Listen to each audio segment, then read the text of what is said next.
Assalamualaikum warahmatullahi wabarakatuh.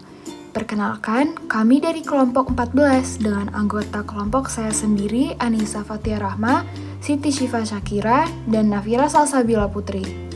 Pada kesempatan kali ini, kami akan menjelaskan tentang patogenesis kelainan email, hipoplasia email akibat penyakit sistemik. Berikut ini penjelasannya.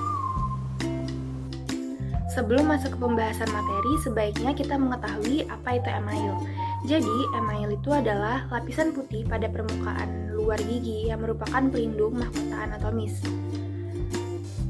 Email gigi ini sangat terkalsifikasi atau termineralisasi dan merupakan substansi yang paling keras dalam tubuh. Kemudian, struktur email sendiri itu terdiri dari 4% bahan organik serta air, dan juga 96% bahan anorganik. Untuk bahan anorganiknya yaitu kristal hidroksiapatit, dan bahan organiknya meliputi amelogenin, enamelin, ameloblastin, protein sulfat, dan diftelin. Apa itu hipoplasia email? Hipoplasia email sendiri merupakan kondisi di mana terjadinya kurangnya pembentukan matris anorganik yang menyebabkan email cacat secara kuantitatif sehingga email menjadi lebih tipis tetapi kekerasannya normal.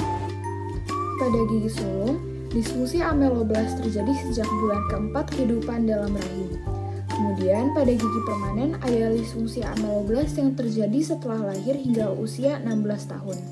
Dan agar faktor sistemik berpengaruh pada perkembangan gigi permanen, umumnya harus terjadi setelah lahir dan sebelum usia 6 tahun. Gigi incisifus sentral akan mengalami kelainan apabila terjadi gangguan pada usia 3-4 bulan hingga email sempurna pada usia 4-5 tahun. Kemudian gigi incisifus lateral maxilla akan mengalami kelainan apabila mengalami gangguan pada usia 10-12 bulan dan incisifus lateral mandibula pada usia 3-4 bulan hingga email sempurna pada usia 4-5 tahun.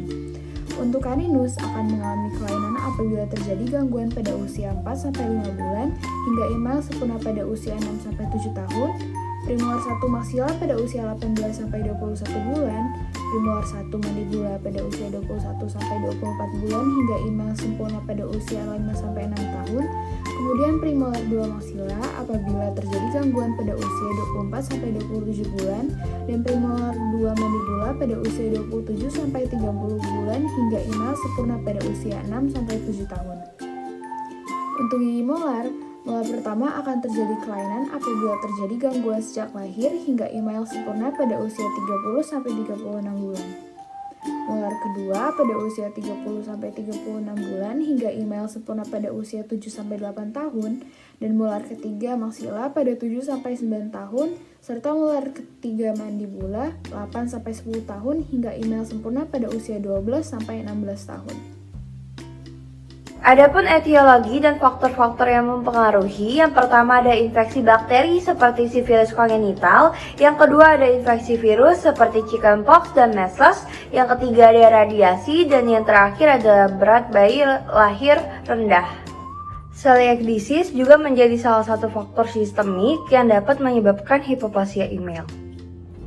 Adapun patogenesis yang pertama melalui infeksi bakteri yaitu sifilis kongenital, di mana yang pertama ibu hamil yang terinfeksi bakteri Treponema pallidum itu menularkan bakteri tersebut ke bayi melalui plasenta, di mana hal tersebut akan menyebabkan invasi bakteri yang menghambat pertumbuhan sel ameoblast. Selanjutnya, sel ameoblast tadi menjadi apoptosis ataupun rusak dan menyebabkan pertumbuhan email menjadi sedikit.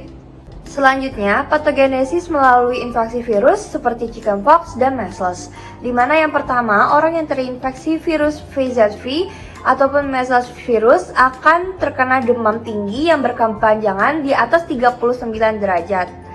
Selanjutnya akan terjadi ameoblast apoptis ataupun cedera pada ameoblast yang menyebabkan pertumbuhan email menjadi sedikit. Untuk patogenesis hipoplasia email akibat radiasi adalah adanya sinar X dengan foton yang berenergi tinggi yang akan menyebabkan mutasi pada sel ameloblast. Mutasi dari sel ameloblast ini akan menyebabkan ameloblast menjadi apoptosis atau kematian sel yang terprogram. Lalu, hal itu akan menyebabkan pembentukan email menjadi lebih sedikit. Patogenesis berat bayi lahir rendah diawali pada bayi yang mengalami berat lahir rendah. maka bayi itu akan mengalami malnutrisi. Kemudian terjadi defisiensi nutrisi vitamin D sehingga kalsium tidak dapat diserap oleh tubuh. Maka dari itu, aktivitas sel ameloblast dapat terganggu dan pembentukan email menjadi sedikit. Terjadilah perubahan kuantitas email di mana email menjadi lebih tipis tetapi kualitas email tetap sama, di mana komposisi persentase zat mineral organik dan anorganik email sama, dan dampaknya yaitu enamel menjadi tipis dan terdapat pit atau groove pada permukaan email. Pada orang dengan celiakisis, mereka akan mengalami intoleransi gluten. Hal tersebut akan menyebabkan malabsorpsi dan defisiensi mineral.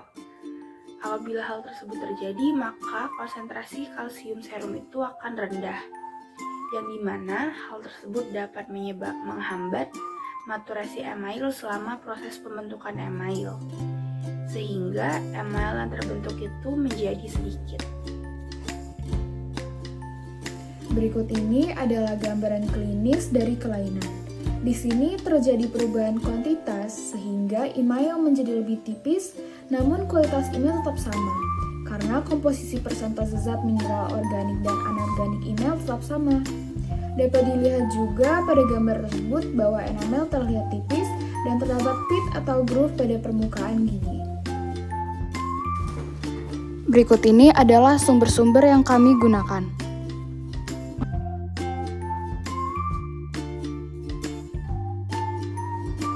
Mungkin itu saja sekian dari kami.